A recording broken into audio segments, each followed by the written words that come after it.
Olá, meus queridos, sejam todos bem-vindos para mais uma aula de língua portuguesa.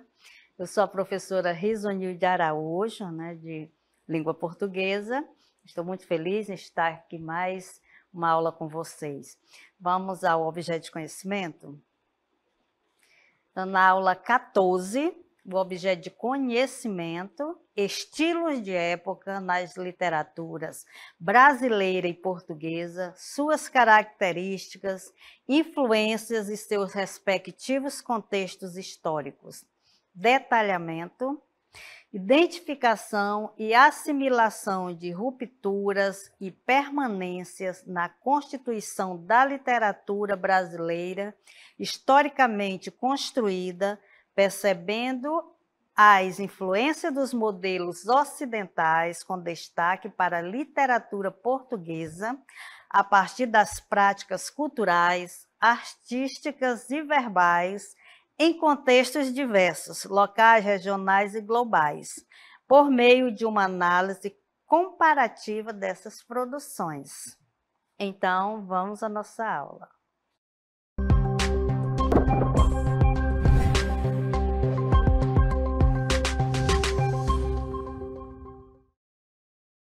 Então, meus queridos, falando de literatura novamente, então, o que é que vocês imaginam nesse cenário? O que é que vai acontecer? O que é que nós vamos trabalhar na aula de hoje? Então, a gente vai trabalhar o quinhentismo, que foi que aconteceu nesta data, o descobrimento, entre aspas, quando a gente fala em descobrimento do Brasil, há uma grande controvérsia, mas quem descobriu, que vocês sabem, e com certeza na história se trabalha muito essas questões, que hoje se percebe que não já tinha se descoberto, que não foram os portugueses, mas a gente vai trabalhar este momento, essas manifestações. Então, foram realizados alguns trabalhos nesta época no Brasil, não necessariamente é uma literatura dos autores, dos escritores do Brasil, mas foi escrita neste cenário, no cenário brasileiro. Então, para você compreender melhor, a gente vai assistir a um vídeo. Vocês verifiquem que o professor, mais uma vez, o professor de História, que conhece o contexto de várias épocas, ele vai falar um pouquinho deste tempo para vocês. Olá, pessoal. Eu sou o professor Eberson Cardoso, sou professor de História e vamos falar sobre a influência histórica na origem do quinhentismo. O quinhentismo foi o início da produção literária no Brasil ainda no século XVI, influenciado pelos colonizadores portugueses e movimentos culturais europeus. Foi crucial para a formação da história literária brasileira, moldado por vários fatores, como a expansão marítima portuguesa, que levou ao Brasil exploradores como Vasco da Gama e Pedro Álvares de Cabral ainda em 1500. Esse contato com novas culturas gerou uma literatura reflexiva sobre essas experiências. Vamos ver também a introdução da cultura europeia. Com a chegada dos portugueses ao Brasil, a cultura europeia se estabeleceu, influenciando não apenas a arquitetura, a religião e tradições, mas também a produção literária. A língua portuguesa tornou-se o veículo principal para os escritores brasileiros, refletindo seus costumes e hábitos. No contexto religioso e ideológico, no século XVI, a presença da Igreja Católica no Brasil influenciou o quinhentismo com a produção de textos religiosos pelos jesuítas, que visavam converter os indígenas ao cristianismo. Ainda vamos ter o domínio português e o pacto colonial. O domínio português no Brasil durante a colonização influenciou a produção literária, refletindo a submissão política e econômica. E o pacto colonial moldou a temática dos escritos, exaltando as virtudes da terra e do colonizador. Então, pessoal, o quinhentismo brasileiro foi influenciado pela colonização portuguesa, refletindo as transformações sociais, políticas e religiosas do século XVI. Essa fase inicial da literatura foi fundamental para a construção da identidade cultural do país. Certo, galera? Espero que vocês tenham entendido aí essa influência histórica na origem do quientismo. Até uma próxima! Então é isso aí, né? O professor falou da, de alguns elementos históricos, né, da época. Então a gente vai agora falar sobre o marco inicial, que foi a carta ao El-Rei Dom Manuel I sobre o achamento do Brasil de Pero Vaz de Caminha. Então nós consideramos, né, este momento como marco inicial da carta, um trabalho literário. Mas, minha gente, não vamos confundir, nós não podemos falar ainda que é uma escola literária. O quientismo, ele não é uma escola literária, é uma manifestação, né? Aí surgiu os primeiros trabalhos literários, diferente do trovadorismo, né, que aconteceu lá em Portugal e algumas outras, né, escolas literárias, mas não no Brasil. Então, alguns movimentos também, nós temos trovadorismo, humanismo, classicismo, então todos esses foram anteriores ao quientismo. Mas o quientismo, né, ele só introduziu um trabalho com esta carta. Então, descobrimento do Brasil, né, considerado uma certidão, né, uma certidão de nascimento da literatura no Brasil. E deixando claro também que nós, Brasil, né, não produzimos essa literatura, foram produzidos pelos navegantes, quem aqui veio. Então, a gente vai, né, como nós falamos, da carta, que foi o primeiro trabalho literário, e vocês vão verificar que é um trabalho literário, mas diferente, porque esse trabalho ele é informativo. Então, vamos fazer a leitura do trecho da carta. A carta é enorme, né? A gente trouxe só um trechinho aqui, a gente vai ler. Então, o que o Pero Vaz de Caminha mandou para o rei, né? Porque ele veio com a incumbência de verificar, na verdade, né, ele ia para a Índia, né, ancoraram aqui pelo Brasil, encontraram essas terras desconhecidas para eles.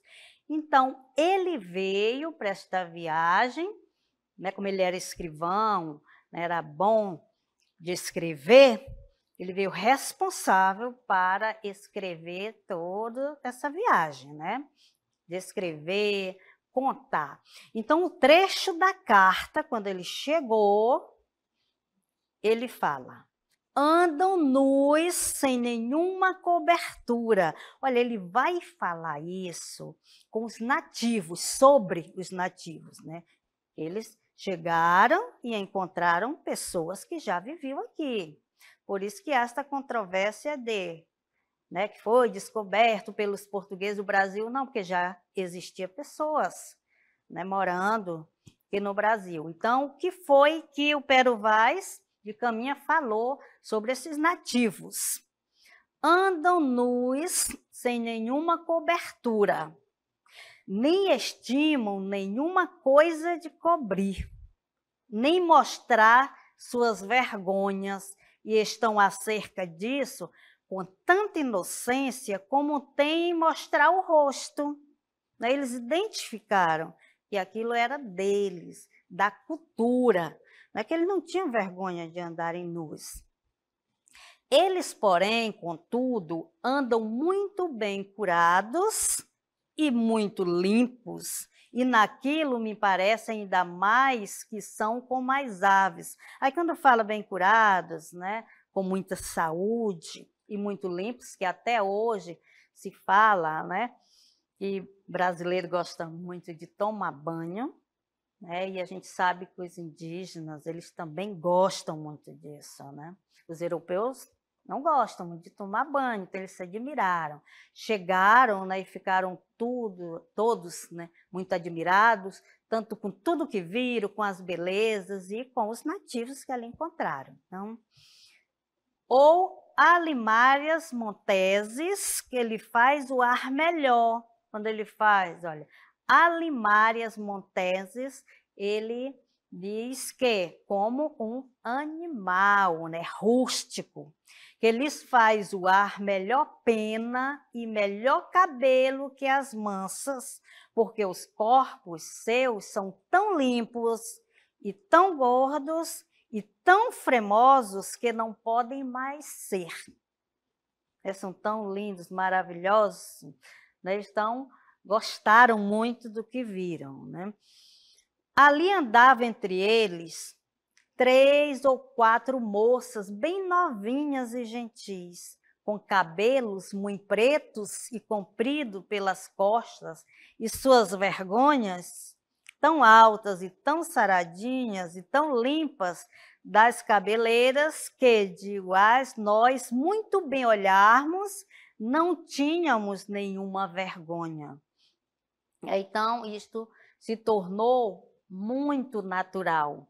Eles chegaram, se impactaram com tudo que viram, mas também acreditavam, né, na cultura, né, que eles já eram acostumados. Então, conseguiram, né, levar como se nada tivesse acontecido. Claro, né, eles que estavam indo num lugar onde não tinham sido chamados, então eles tinham mais que aceitarem mesmo. Então, temos as características principais deste momento, assim como toda manifestação literária tem, né? A gente descobre o trabalho, onde foi feito, o tempo, pelas características. Então, quais são as principais características deste momento? As crônicas de viagens.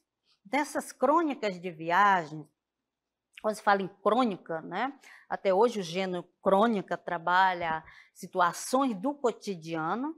Então, nas viagens, as crônicas, eles iam contar, né? Eles iam contar os pormenores, né? Como se eles estivessem ali escrevendo num diário, tudo bonitinho, a hora que saíram, o que eles encontraram. Então, eles trabalham neste olhar, né, informativo, tá? Não tem aí essa questão lírica que a gente vê, percebe em outras escolas literárias, né? Mas aqui são só trabalhos literários, não estamos falando da escola, né? Texto descritivos e informativo, também é uma característica do quinhentismo. Porque esse texto informativo, né, que ele mandava tudo que acontecia para o rei, porque o rei queria ficar sabendo de tudo, né? Então, ele escrevia informando, e era um texto descritivo porque eles colocavam mesmo, né?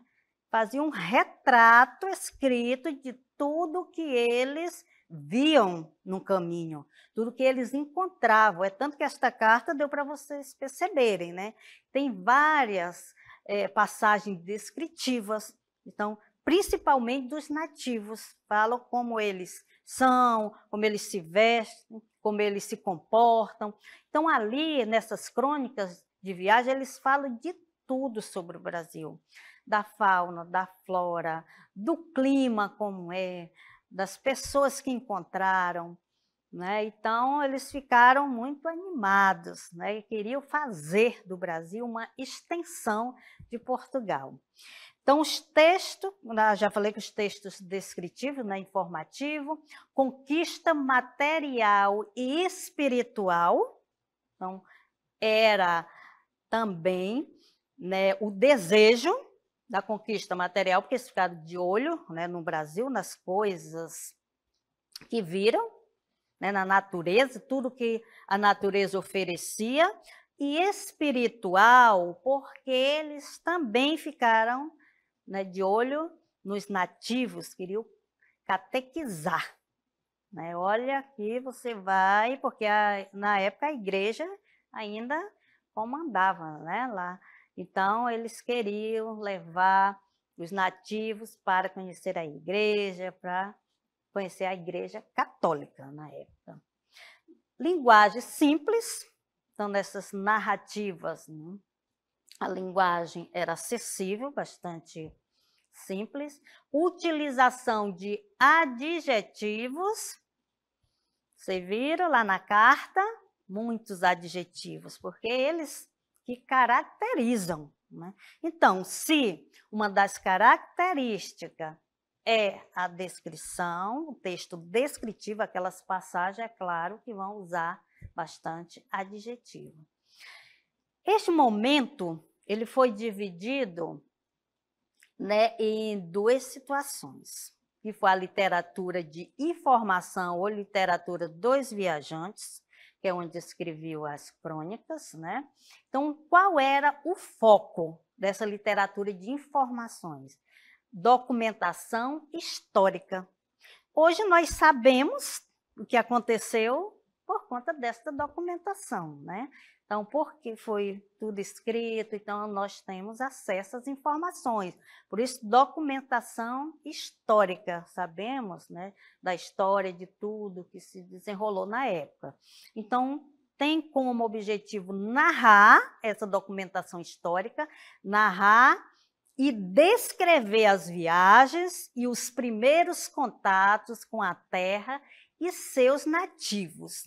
Então, esse é o objetivo da documentação histórica dessa literatura de informação, é narrar e descrever. Ele vai contar, né? A gente já falou muito disso, que ele vai contar todas as situações encontradas durante a viagem e vai não só contar, ele vai descrever. Então, é uma descrição tão bem feita que parece que você está lá naquele momento, né? Você visualiza só pela descrição dos fatos. Então, vemos aí que faz parte, né, a descrição, os textos descritivos, também da literatura dos viajantes. Outra característica marcante da literatura de informação ou literatura dos viajantes é que ela é escrita em prosa, que aconteceu nas cartas de viagem, não é, né, como o poema tem toda uma estrutura, estrofe construída com versos, né, tem outra estrutura. A prosa não, é aquela, quando você escreve de um lado do outro, lá na folhinha, não é separado em versos, como no poema.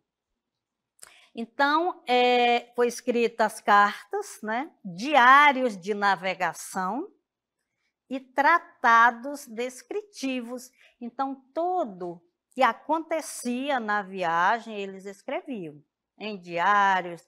Aí, dos diários, eles faziam as cartas para mandar para o rei. Então, todo esse tratado também, todas as informações que eles tinham, que era possível, eles mandavam, né, através de cartas. Também a exaltação da terra, né? Claro que eles ficaram perplexos quando chegaram lá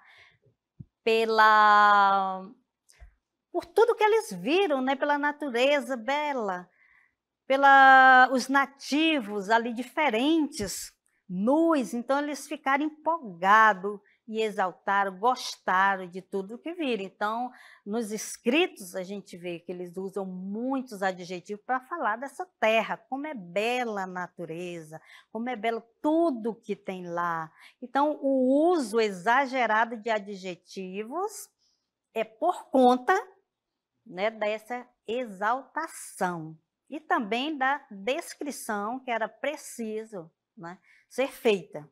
Que o rei queria tudo em detalhes. E ele ia detalhando e orientando o que devia ser feito.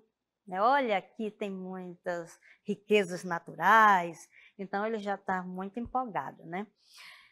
Também, nós temos a literatura informativa, que foi esta, né, que tinha como objetivo informar e descrever todas as situações. E temos a literatura jesuítica, né, que tem como característica poesia de devoção. Aqui ele escreve a poesia, né, mas nada que se refere a amor, a paixão, nada disso. A poesia era elevada a Deus, tá? Tinha teor religioso. Por isso, claro que os jesuítas, né, iam escrever sobre a sua religião, na maioria das vezes, sobre Deus, né, o Deus como centro de tudo. Teatro também, na literatura jesuítica, ele escreveu, né, teatro de caráter pedagógico e religioso, dá para perceber que tudo tinha, né, esse teor religioso no meio, né, se falava muito em religião nos seus trabalhos, e as cartas informativas sobre a catequização.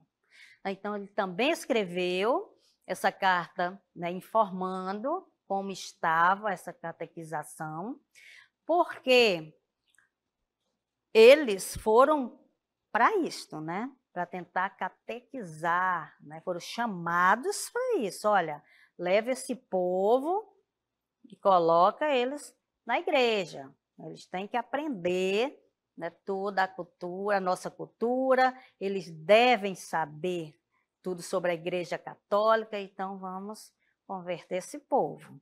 Então, a literatura jesuítica, também feita pelos jesuítas, para, nós já falamos, catequizar os indígenas. Então, eles foram com esta missão. Então, nós temos as características, né, vocês viram, dos dois tipos de escritas durante o quinhentismo. Então, gente, agora a gente vai observar, né, vai assistir a um vídeo, mas antes a gente vai ver, né, mais sobre os autores. Depois a gente vai mostrar um trabalho, né, realizado por um deles. Então, os autores dos textos informativos dessa época do quinhentismo são chamados de cronistas, porque se valeram da crônica histórica. É por isso que se fala, né, quando se fala em quinhentismo, vai se falar em quê? Em crônica, né? Porque foram as escritas do que aconteciam no dia a dia, temáticas, né, do cotidiano. Gênero textual em que se relatam eventos ocorridos no passado, com foco nos fatos cotidianos. A linguagem usada é menos formal do que a empregada nos documentos oficiais. E a crônica, ela já tem esta característica, né?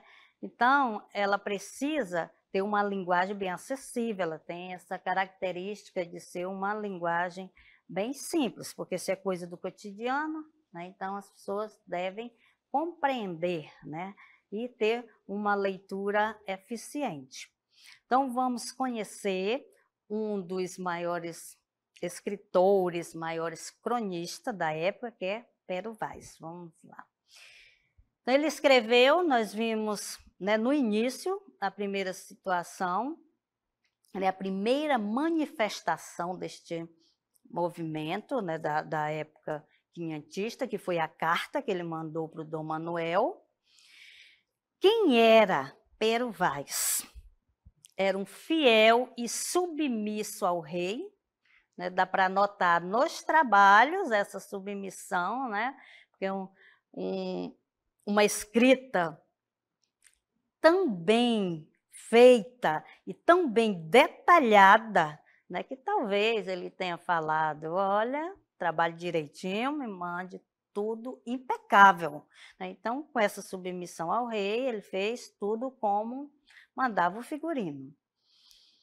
Nativismo, valorização da cultura, claro, chegando lá uma coisa diferente, né, e ele deu o valor necessário para a cultura e para o local. Preocupação com a catequização indígena, era isso também uma das maiores preocupações da época, que era, né, catequizar os índios, levar, como ele falava, resgatar, né? E o ufanismo e preocupação mercantilista, perdão. Então, o ufanismo, essa valorização da floresta, da fauna, da flora, de todas as riquezas que existiam na natureza.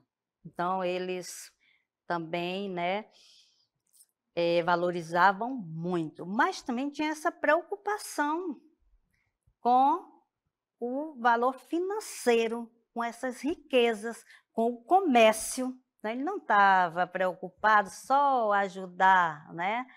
Ou ir lá na natureza, olha, vamos cuidar disso, daquilo, não. Como até hoje, né? Gostam muito da nossa floresta, todo mundo quer, então eles ficaram de olho no que tinha lá, né? Nas coisas que eles poderiam investir.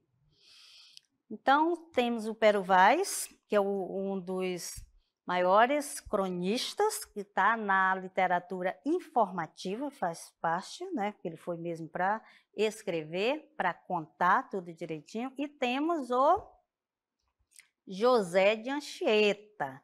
O José de Anchieta também foi o que mais se destacou na literatura, né, jesuítica. Então, a poesia dele era religiosa, não tinha nada a ver com outras situações. Poesia épica, crônica, histórica também, que ele escreveu, né, que ele também descreve sobre o que aconteceu durante a catequização. Ele também produziu uma gramática do tupi e português, que era a língua falada pelos nativos na época. Então, se ele estava interessado, né, em conquistar os nativos, ele queria também, né, que eles falassem a língua portuguesa.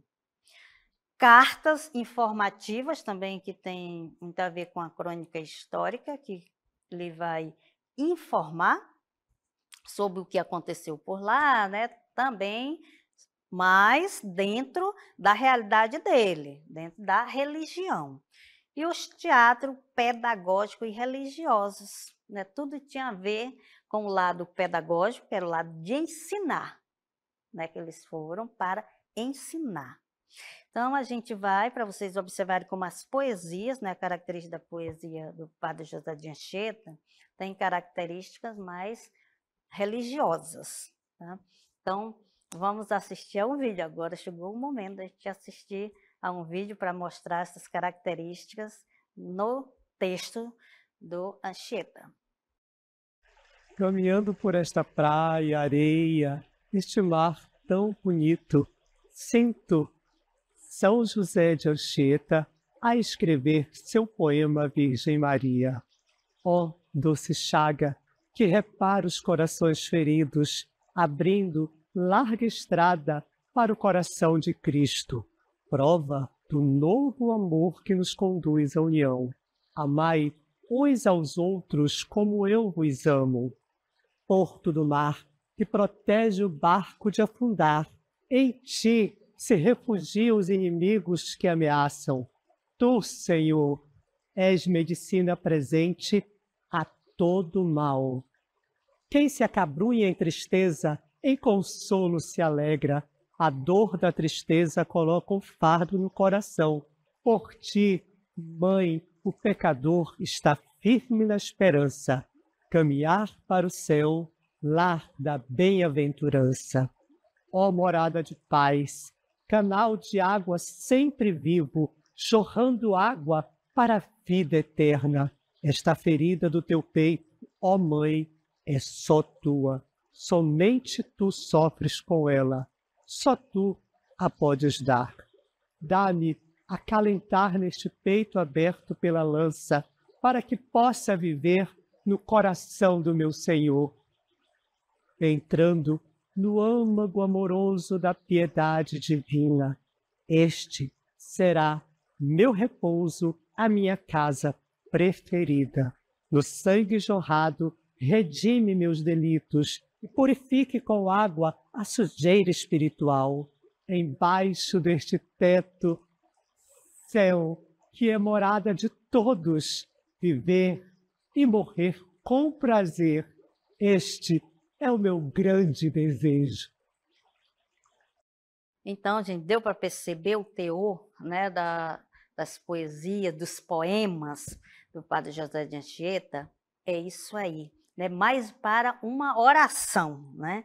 Então, esta foi a nossa aula, a gente viu esse movimento do quinhentismo, trabalhamos os dois momentos, né, que foi a literatura de informação, a literatura jesuítica, que tem, né, situações e escritas diferentes, algumas características diferentes.